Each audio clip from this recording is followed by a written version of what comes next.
Bulletin का आगाज करेंगे। पनामा केस का फैसला महफूज। वज़ीर-ए-आज़म नवाज शरीफ की ज़ेर सदारत अहम मुशावरती इजलास जारी है। वफाकी वज़रा और मुशीरान इजलास में शरीक हैं, जबकि ज़राए का बताना है कि वज़ीर दाखिला चौधरी निसार अली खान वज़ीर-ए-आज़म हाउस में होने वाले इजलास में शरीक नहीं है। वज़ीर दाखिला चौधरी निसार पंजाब हाउस में मामूल की दफ्तरी फाइलें निपटा रहे हैं। अहम खबर से आपको आगाह कर रहे हैं। आज की सबसे बड़ी खबर कि पनामा केस का फैसला महफूज कर लिया गया है, जिसके बाद वज़ीर-ए-आज़म नवाज शरीफ की ज़ेर सदारत अहम मुशावरती इजलास जारी है। तफसीलात जान लेते हैं हमारे नुमाइंदा आसिफ अली भट्टी से। आसिफ, इजलास जारी है लेकिन वज़ीर दाखिला शामिल नहीं है।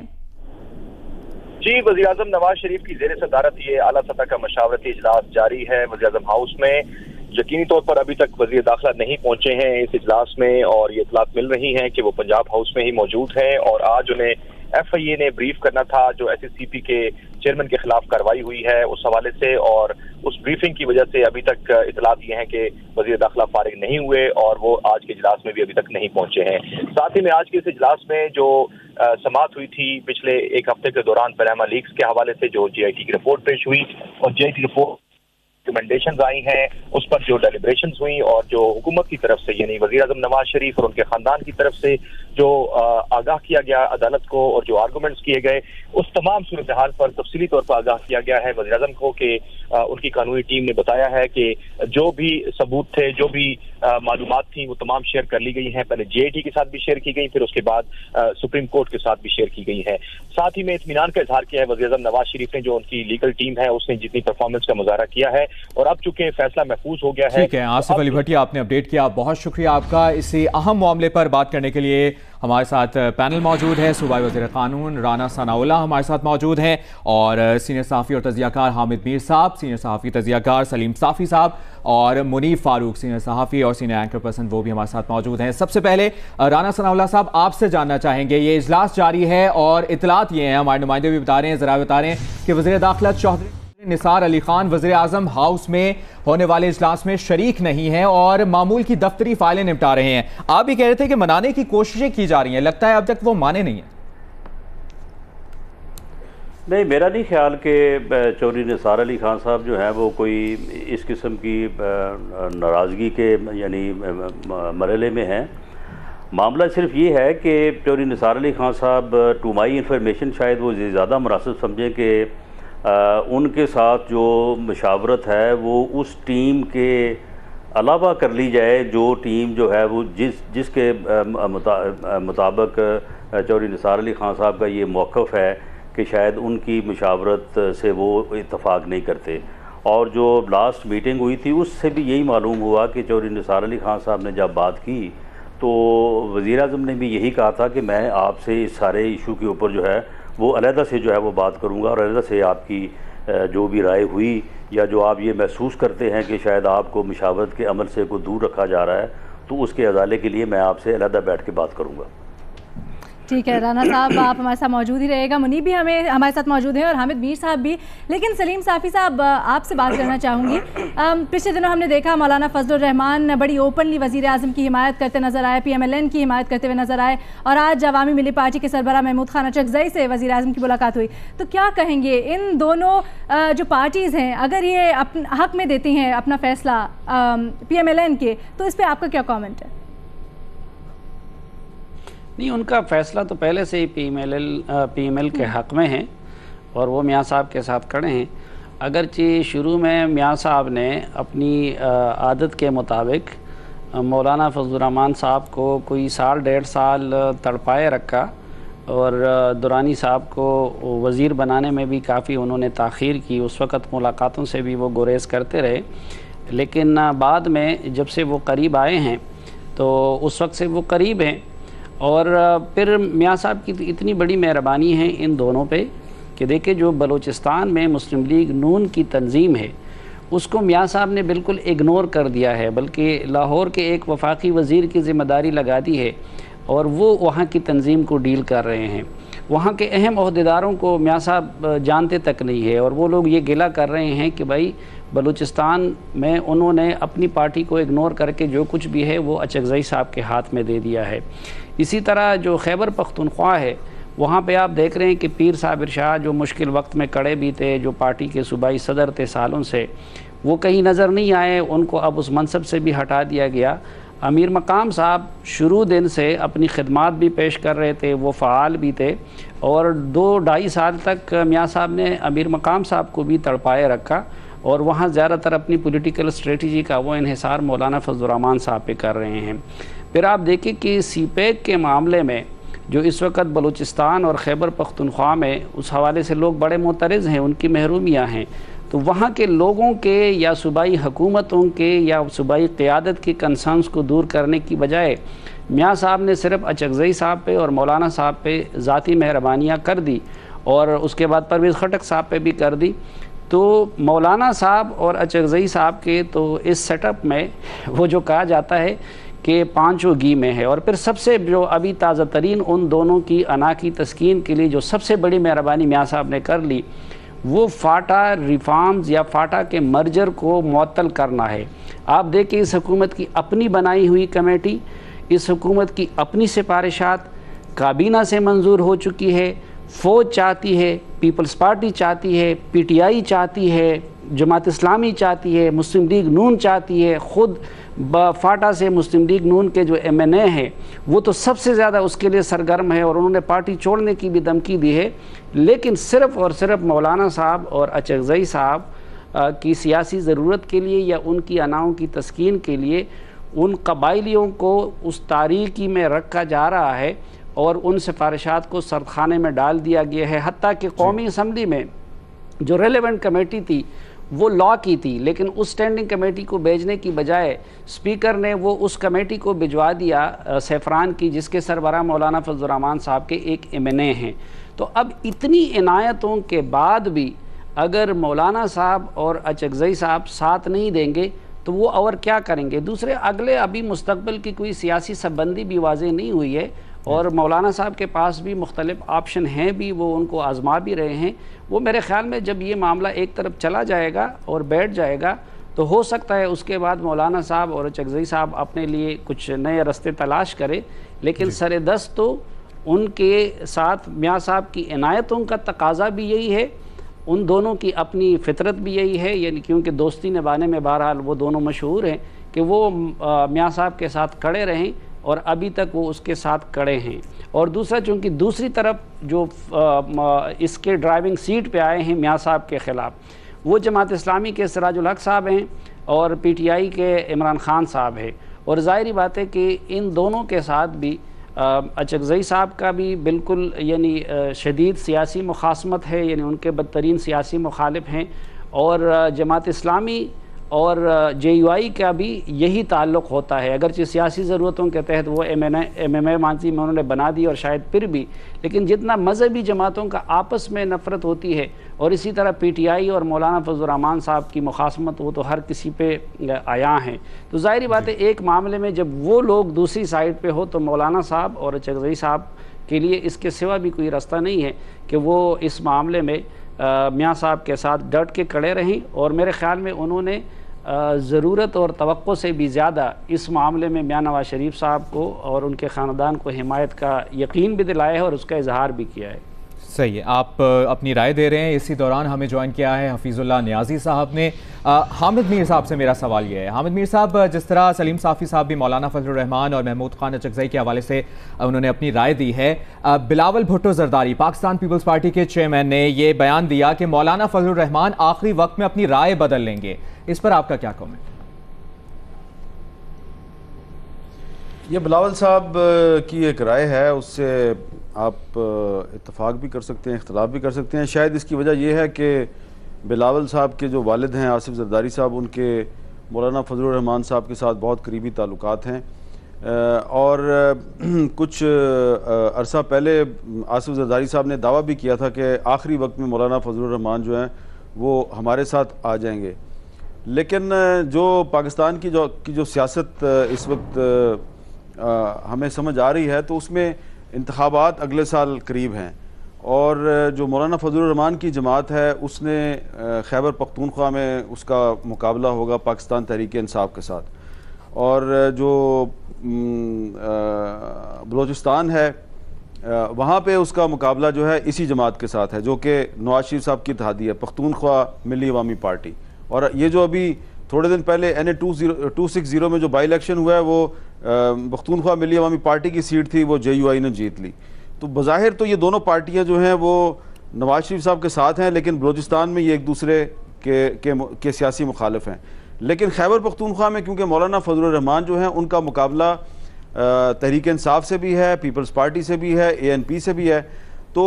उन्होंने सीट एडजस्टमेंट करनी है और उनको पता है कि ये जो सीट एडजस्टमेंट का मामला होगा तो वो किसी ऐसी पार्टी के साथ सीट एडजस्टमेंट नहीं कर सकते जो कि तहरीक इंसाफ के करीब होगी। तो इसलिए सियासी हालात जो हैं और जो मुस्तकबिल में जो इलेक्शन होने वाला है उसकी वजह से लगता है कि मौलाना फजलुर रहमान तहरीक इंसाफ की मुखालफत में फजलुर रहमान तहरीक इंसाफ की मुखालफत में वो मुस्लिम लीग नून के इत्तेहादी बने रहेंगे और इसलिए शायद पीपल्स पार्टी के वो करीब ना आए। दूसरी बात यह है कि सिंध में भी बज़ाहिर कौमी सतह पे मौलाना फजलुर रहमान और जरदारी साहब की बड़ी दोस्ती रही है, लेकिन अब सिंध में भी जो जमीयत उलमा इस्लाम है वो सिंध के बहुत से इलाकों में वो उनका दावा है कि उन्होंने हालिया बल्दियाती इंतखाबात में काफ़ी काउंसलर्स की नशस्तें जीती हैं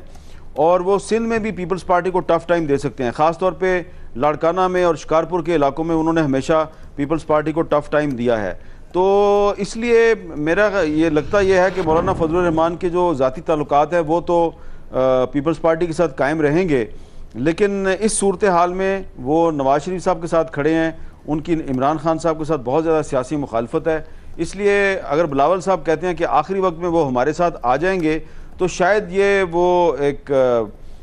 खुशफहमी उनको कह सकते हैं या मौलाना फजलुर रहमान का पुराना रिकॉर्ड जो है वो उसकी वजह से वो कह रहे हैं। लेकिन जहाँ तक मुझे लगता है इस सूरत हाल में, मेरी थोड़े दिन पहले मौलाना फजलुर रहमान से बात भी हुई थी, उनकी पार्टी के अंदर एक कुछ लोग ऐसे हैं, उनके बहुत से सीनियर साथी हैं जो कि चाहते हैं कि इस वक्त जमीयत उलमा इस्लाम को मुस्लिम लीग नून के साथ नहीं खड़े होना चाहिए, लेकिन मौलाना फजलुर रहमान खड़े हैं और खड़े रहेंगे। और बिलावल साहब की इस राय से मुझे इख्तिलाफ नहीं है कि आखिरी वक्त में मौलाना फजलुर रहमान उनके साथ आ जाएंगे। अगर वो आ भी गए तो इसका पीपल्स पार्टी को फ़ायदा नहीं नुकसान होगा।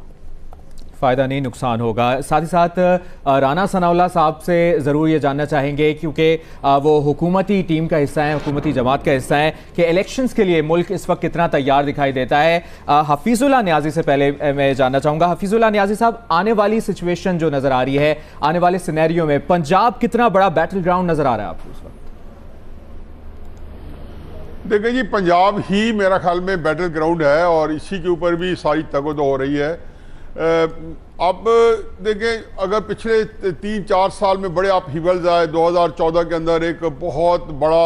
धरना वजूद में आया और ऐसा आया कि लगता था कि नवाज शरीफ का यही कहा गया था कि जी नवाज शरीफ साहब की बॉडी लैंग्वेज जवाब दे गई है। 40 TV चैनल जियो बंद कर दिया गया, हामिद मीर साहब से अलहदा उस्ताद पड़ी और बाकी चैनल जो थे 4-4 दफ़ा तहरुल कादरी साहब को दिखाते थे, 4 दफ़े इमरान खान को दिखाते थे और वो एक बड़ी ही गंदी ज़ुबान के अंदर बहुत नाशाइस्ता नाजेबा ज़ुबान में गालम गलोच करते रहे, इल्ज़ामात लगाते रहे और उनको कसम कुरान उठा के और सबूतों के साथ पेश करते रहे। लेकिन जो नताइज निकले पंजाब के अंदर, जहाँ जहाँ निकले, तो उसके अंदर जो 2013 के अंदर जो इलेक्शन हुए उससे कोई ज़्यादा फ़र्क नहीं आया, बल्कि पूरे पाकिस्तान के अंदर पैटर्न जो है ख़ास तरह का चल रहा है। तहरीक साहब ने जंग के अंदर एक उम्मीदवार ने उनके आम इलेक्शन में 500,000 या 1,500 वोट्स लिए थे, जो दूसरे इलेक्शन मुस्लिम लीग नून ने आल्दो सीट जीत ली थी सूबाई असम्बली की, लेकिन फैसल सालेयात के उम्मीदवार को उन्होंने खड़ा किया, उसका सहारा लिया और फिर कोई रिस्पेक्टेबल वोट्स लिए। बाकी जहाँ जहाँ रिजल्ट जो आए हैं तो पैटर्न वही रहा है कि जहाँ मुस्लिम लीग बड़े मार्जिन पे हारी थी तो कई दफ़ा वो सीटें जीत भी गई हैं और जहाँ उन्हें जीती थी सीट तो जीतती रही हैं। मेरा अपना ख्याल है जी कि ये जो हुआ है इसने ताश तो बहुत पैदा किया है, सोशल मीडिया ने भी बहुत बड़ा रोल है और फिर नवाज शरीफ वगैरह की फैमिली के साथ झूठ सच जो कुछ है बहुत बड़ी कैंपेन चली है और उनको बहुत डैमेज कर गई है,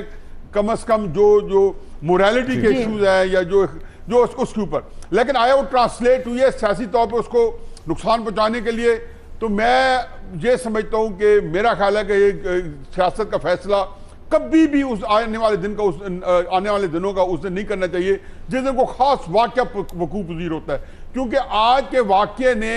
6 महीने बाद या साल बाद होने वाले इलेक्शन का रिजल्ट नहीं मुतय्यन करना। ये पूरा चीज़ आएगी, कई चीज़ें अनरोल होगी। वो कहते हैं ना कि there is always a tomorrow. तो कल जो है ना, जब कल आएगी और अगर फर्ज किया कि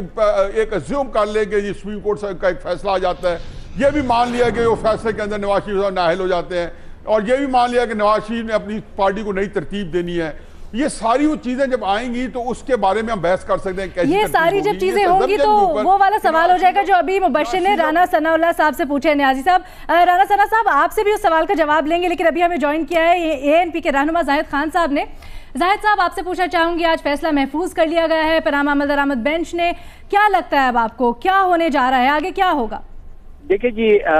जाहिर है कि जो फैसला सुप्रीम कोर्ट ने महफूज किया, आखिर कोई फैसले तो कर चुके होंगे,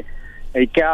हो सकते हैं मियां नवाज शरीफ के फेवर में भी हो सकते हैं, उनके अगेंस्ट भी हो, लेकिन ऐसा फैसला नहीं हो कि जिससे सियासी गू नजर आ रहा हो। उसकी वजह यही है कि इस मुल्क के अंदर ऐसे फैसले हो चुके हैं, तारीख दोहराना नहीं चाहिए, क्योंकि उससे अगर वो सियासी फैसला हुआ और कोई ऐसा फैसला हुआ जिसपे एक फरीक, कोई भी फरीक हो जो उसको सियासी फैसला समझते हैं, बकौल हुकूमत की हुकूमत ने अभी तक जो इतराजात करते रहे, उन्होंने कहा कि हमारे खिलाफ साजिश हो रही है, तो उस साजिश की खुशबू उससे ना आए, ताकि इस मुल्क आगे डेमोक्रेसी भी चले और ये मुल्क भी चले और हुकूमत भी चले। ये हुकूमत हो या कोई आने वाला हो, और एक ऐसा कोई रास्ता तय न किया जाए कि वो कोई और भी जिस तरीके से पहले हो चुकी है। आपने देखा है कि भुट्टो साहब की शहादत को आज लोग सारे शहादत कह रहे, फिर गिलानी साहब की भी जो सजा मिली उसको भी तनकीद का निशाना बनाया जा रहा है। तो अदालतों को ऐसे फैसले करनी चाहिए कि उससे इंसाफ के बू आ रहा हो, उससे कोई तासुब का बू ना हो, और उसको एक ऐसा लाइन दे ताकि एक क्रॉस द बोर्ड हो। देखे, अगर कोई भी फैसला ऐसा आ सकता है कि वो ये जाहिर हो कि वो जो करप्शन है उसके खिलाफ हो, लेकिन ये वहां तक रुकना फिर नहीं चाहिए, ये तो फिर आगे बढ़ना चाहिए और एक क्रॉस द बोर्ड हो सब लोगों को, क्योंकि इस मुल्क में कुछ एक बंदे ने करप्शन नहीं किया, हर एक ने किया है। अगर आप एक ताकतवर आदमी को जिसके ऊपर आपने आर्टिकल 6 का केस बना है और वो बाहर बैठकर वहां से स्टेटमेंट भी देते रहे, उसे कोई पूछने वाला नहीं, ये अदालत इन अदालतों के अंदर केस है, तो जाहिर है फिर वही उंगली उठेगी और ये कहा जाएगा कि सिर्फ सजाएं सिर्फ सियासतदानों को मिल सकती है, किसी और ताकतवर को, किसी और ताकतवर इदारे के किसी भी जर्नल को या किसी भी और जज साहब को कोई भी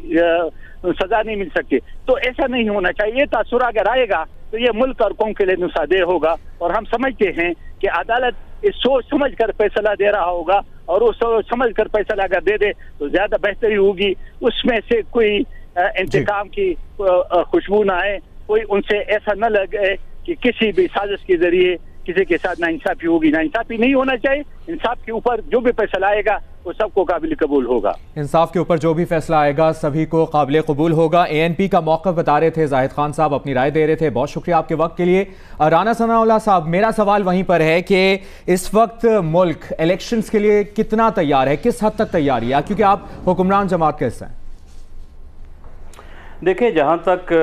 2018 के इलेक्शन का मामला है तो इस वक्त तकरीबन जो है वो सियासी जमातें जो हैं वो इलेक्शन फेज़ में जो है वो जा चुकी हैं, और ये पिछले दिनों जो लोग PTI में शामिल हो रहे थे पीपल्स पार्टी से, और हमारे साथ भी लोगों के जो है वो राब्ते चल रहे हैं, तो इस वक्त तकरीबन जो है वो कॉन्स्टिट्यूंसी वाइज जो है वो पार्टीज़ भी और लोग भी जो है वो अपनी अपनी जगह जो है उसको सेटल करके, तो लोग अपने हलकों के ऊपर जो है वो तवज्जो देने और वहाँ पे अपना काम शुरू करने के जो है वो कर चुके हैं या उस फेज़ में जो है वो दाखिल हो चुके हैं। अब जहाँ तक इस केस का मामला है तो देखें, ये केस जो है इसके पॉलिटिकली मैं नहीं समझता कि कोई ऐसे असरात नीचे ट्रांसलेट होंगे कि जिनके ऊपर जो है वो कोई इलेक्शन रिज़ल्ट जो है वो कोई किसी एक तरफ जो है वो ज़्यादा झुकाव जो है वो कर सकेगा, क्योंकि PMLN जो है वो अपने वोटर को सक्सेसफुली ये चीज़ जो है वो बावर कराने में, आज की मैं ये बात कर रहा हूँ इस लम्हे की, ये कामयाब हो चुकी है कि ये सारा प्रोसेस जो है ये इसमें विक्टिमाइजेशन है, और इसमें हमारे साथ जो है वो बावजूद उन चीज़ों को ठीक है पूरी तरह से हमने अभी उनको जो है वो वाज़े नहीं किया, लेकिन अशारों कनाओं में ये चीज़ें जो हैं वो सब के जहनों में मौजूद हैं, सब लोगों को जो है वो महसूस भी हो रही हैं, नज़र भी आ रही हैं। तो इसलिए इसका फ़ैसला जो है उसका कोई उस तरह से जो है वो इंतखाबात पे असर होने नहीं जा रहा। और जहाँ तक PTI ने अपनी कैंपेन को इस नारे के ऊपर बिल्ड किया है कि जी हम करप्शन के ख़िलाफ़, हम करप्शन के ख़िलाफ़, वो मामला ये है कि आपका जो है वो आपको रिप्रेजेंट करेगा बाबर अवान, आपको रिप्रेजेंट करेगा जो है वो नज़र हुसैन गोंदल, और आपको रिप्रेजेंट करेगा अपना राजा रियाज। अब देखें राजा रियाज को भी और मुझे भी जो है वो फैसलाबाद के लोग जो है वो पिछले 30 साल से जानते हैं, उनका भी पता है, मेरा भी पता है। तो इससे क्या फ़र्क पड़ जाएगा कि उसका निशान पहले तीर था और अब उसका निशान जो है वो बला होगा। नज़र हुसैन गोंदल को नहीं लोग जानते, इम्तियाज़ सफदर बड़ैच को नहीं जानते, फरदौस आसिफ अवान को नहीं जानते। तो ये है कि ये जो नरेटिव उन्होंने बयानियाँ जो बिल्ड करने की कोशिश की है अगले इलेक्शन में, वो मैं नहीं समझता कि वो बिल्ड हो सकेगा। और पंजाब में ही फैसला होना है, और पंजाब का रिज़ल्ट जो है वो 2013 से PMLN हक में बेहतर होगा, और वो रेप्लिका होगा जो बल्दियाती इलेक्शन हुआ है पंजाब में। और आप यकीन करें कि हलकों में ये लोग मौजूद नहीं हैं अभी तक। जो है इनके पास फैसलाबाद के 33 हलके हैं, कौमी के 11 और सूबाई के जो है वो 22। इनके पास 3-4 लोगों के अलावा पोटेंशियल कैंडिडेट ही कोई नहीं है, इलेक्शन लड़ने के काबिल ही कोई नहीं है। तो इसलिए ये कोई जो है वो ऐसी बात नहीं है कि इससे जो है वो कोई ऐसा ज़्यादा जो है वो कोई फ़र्क होने जा रहा है। फ़ैसला पंजाब में ही होना है, और नताइज भी पंजाब से ही जो है वो बरामद होने हैं। और इंशाअल्लाह ताला आप ये देखेंगे कि 2013 से पंजाब में PMLN की पोजीशन जो है वो बेहतर होगी 2018 के इलेक्शन में। अच्छा मुनीब, आपसे पूछना चाहूँगी, जैसे राना साहब ने कहा, और उससे पहले जाहिद साहब की बात भी कोट करना चाहूँगी, पंजाब एक बहुत बड़ा वोट बैंक है, राना साहब कह रहे हैं फैसला होगा तो पंजाब में ही होगा। जाहिद साहब ने कहा अगर बात निकली है तो दूर तक जाएगी और बाकी जो सियासी जमातें हैं उन पर भी रेप्रिकॉशंस आएंगे। तो क्या आपको लगता है अगर बात नाअहली पर आ जाती है तो क्या पंजाब का वोट बैंक भी अफेक्ट होगा? देखिए, मैंने जैसे पहले भी अर्ज़ किया कि अभी फ़ैसला इस हवाले से आना है। अगर तो वज़ीर-ए-आज़म को इस तरह का सियासी हादसा पेश आता है, वो नाअहल हो जाते हैं, तो पार्टी के ऊपर कितना असर पड़ेगा, उनके वोटर के ऊपर कितना असर पड़ेगा, ये सिर्फ आने वाला वक्त बता सकता है। ज़ाहिरी तौर पे तो ऐसा नहीं लगता कि कोई बहुत बड़ा असर पड़ेगा, लेकिन डिपेंड करता है कि बाकी जमातें इससे फ़ायदा किस तरह का उठाती हैं। लेकिन साथ ही साथ ये जो जाहिद खान साहब ने कहा है, देखिए ये सियासत है और कुछ इसमें कानून कुदरत भी शामिल है। आज वज़ीर-ए-आज़म की नाअहली के हवाले से अगर कोई सवाल उठाया जा रहा है या कहा जा रहा है कि ये गैर फितरी तरीका होगा, एक फितरी तरीका नहीं होगा, कानूनी तो शायद हो जाए, ज़ाहिर बात है अदालत के फैसले के नतीजे में, लेकिन ये कोई जिस तरह आवाम वोट करती है एक अपने रिप्रेजेंटेटिव को या एक वज़ीर-ए-आज़म को, तो उसको अगर इस तरीके से अपने ओहदे से उतारा जाए तो वो शायद दुरुस्त नहीं होगा। इस तरह के फ़ैसले हो चुके हैं। ये पाकिस्तान मुस्लिम लीग नून के लिए भी सोचने का मकाम है। ऑल्दो चार्जेस डिफरेंट थे, वहाँ कंटेम्प्ट ऑफ कोर्ट का मामला था, एक फ़ैसले के ऊपर अमल दरामद नहीं किया था यूसुफ रज़ा गिलानी साहब ने, लेकिन उस वक्त पूरी मुस्लिम लीग नून माशाल्लाह बगले में जा रही थी जब यूसुफ रज़ा गिलानी साहब को नाअहल किया गया। तो ये फिर एक सर्कल ऑफ लाइफ है, ये बात सामने भी आती है। आज अगर पाकिस्तान तहरीक इंसाफ एड़ियाँ उठा के देख रही है कि नवाज शरीफ साहब डिस्क्वालीफाई कब होते हैं, तो ऐसी सूरत हाल आप यकीन कीजिए कि उनके साथ भी पेश आ सकती है। और ये एक ऐसा अमल है कि मुस्लिम लीग नून जो माजी में करती रही उसने कुछ सीखा, लेकिन ज़ाहिर बात है पीपल्स पार्टी के दौर के अंदर पीपल्स पार्टी को बहुत सी शिकायत है 2008 से लेकर 13 के बीच में कि पाकिस्तान मुस्लिम लीग नून ने कैसा किरदार अदा किया। ख़ास तौर पे एक मामला यूसुफ रज़ा गिलानी साहब का था, उसके ऊपर फिर मेमोगेट का मामला था, वो भी आपके सामने है। मुस्लिम लीग नून की क़यादत ने उसके ऊपर क्या मौक़िफ़ इख्तियार किया। आज बहुत से रहनुमा मुस्लिम लीग नून के समझते हैं कि दोनों मकामात पर मुस्लिम लीग नून की क़यादत को ज़्यादा रिस्पॉन्सिबली बिहेव करना चाहिए था और ये सोचना चाहिए था कि ऐसे हालात उनको भी दरपेश हो सकते हैं, क्योंकि जो इक़्तिदार में आता है उसके लिए हालात इतने आसान नहीं रहते। तो पाकिस्तान तहरीक इंसाफ के लिए भी अगर वो किसी स्टेज पर आज अगर वज़ीर-ए-आज़म के साथ कुछ ऐसा होता है तो शायद आने वाले दिनों में उनकी क़यादत के साथ या उनके कोई रहनुमाओं के साथ ऐसा फैसला उनके खिलाफ भी आ सकता है। अगर वज़ीर-ए-आज़म के खिलाफ आता है तो फिर जारी बात है एक प्रेसिडेंट मज़ीद इवॉल्व होगा, मज़ीद सेटल हो जाएगा। तो ये एक ऐसी चीज़ है जो ऑन गोइंग है, ये इस जगह पर रुकेगी नहीं। तो जहाँ तक बात है वज़ीर आज़म के फैसले का इलेक्शन के ऊपर असर पड़ना, उनके वोट बैंक के ऊपर असर पड़ना, अभी तक तो जो रूरल हल्के हैं, क्योंकि मेरा भी ताल्लुक एक देहाती इलाके से है, वहाँ पर पैनमा ने उस तरह वोटर को अफेक्ट नहीं किया, क्योंकि वहाँ का वोटर बड़े और तरीके से सोचता है। एक बात मैं आपको ज़रूर बता दूं, जो अभी थोड़ी देर पहले सारों ने बात की, राणा साहब ने भी बात की चौधरी निसार अली खान साहब के हवाले से।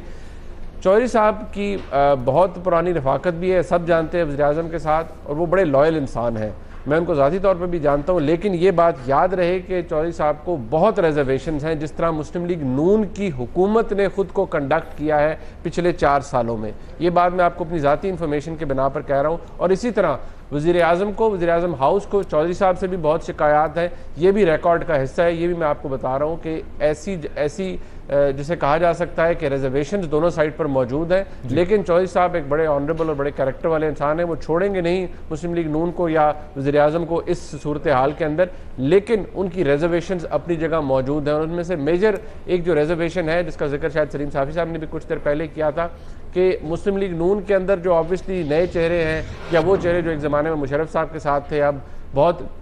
कॉन्फिडेंट बन चुके हैं मुस्लिम लीग नून की क़यादत के, या ख़ास तौर पे मियां नवाज शरीफ साहब की फैमिली के, तो चौधरी निसार अली खान साहब उनके बारे में कोई हाई ओपिनियन नहीं रखते। चौधरी साहब बरमला कहते हैं बहुत सी बातों को, और वो शायद इतनी